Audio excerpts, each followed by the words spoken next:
পুরো অফ আছে, এখান থেকে অন স্টার্ট করেছিস। পাওয়ার অন করার সাথেই এখানে একটা যে কোনো প্রোগ্রাম চলে আসবে, যেই মুডে এটা দেওয়া থাকবে। এবার এখানে হচ্ছে 14-15টা প্রোগ্রাম আছে।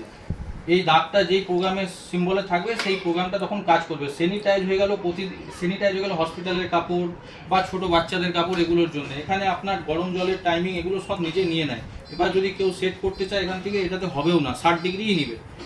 স্পিড যেটা আছে 800 আছে, 1200 অব্দি নিয়ে যেতে পারে যদি কারো দরকার আছে।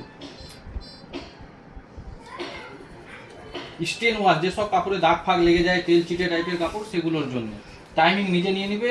টেম্পারেচার যদি গরম জলে সেট করতে হয় সে করতে পারে, বা স্পিড। র্যাপিড 30 মিনিট, প্রতিদিনকার মিক্স কাপড় যদি কাচতে হচ্ছে 30 মিনিটের একটা প্রোগ্রাম, এখানে সবগুলো সে কেচে নিতে পারে।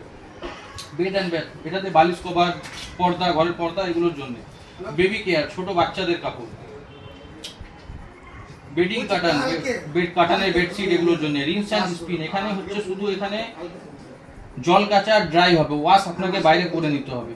স্পিন অ্যান্ড ড্রাম, এখানে শুধু হচ্ছে কাপড় যদি ড্রাই করতে হয় ম্যানুয়ালি, সেক্ষেত্রে এগুলোতে কাপড়ের পরিমাণটাও কম দিতে হবে, কারণ মেশিনে ভেজা কাপড় যদি হয় হাফ দিতে হবে। এখানে শুকনো কাপড়ের ওজন 7.5 কেজি বলা হচ্ছে। ড্রাম ক্লিন, এই মেশিনের যেটা মেনটেনেন্স, এই প্রোগ্রামে দিয়ে দিতে হবে। ড্রাম ক্লিন 1 ঘন্টা 10 মিনিটের প্রোগ্রাম। এর স্কেল গন একটা পাউডার হয়, সেই পাউডারটা ড্রামের ভিতরে দিয়ে এই প্রোগ্রামটা চালিয়ে দিতে হবে। এর ভিতরে যে আমরা কাপড়টা কাচ্ছি তার যা ময়লা জমছে ড্রেনেজ হয়ে যাবে। অ্যাক্টিভ ওয়্যার হয়ে গেল খেলাধুলার কাপড়, জিমের কাপড়, এগুলোর জন্য। উলেন্স হয়ে গেল ঠান্ডার কাপড়। ডেলি ওয়াশ, প্রতিদিনকার জামা কাপড়।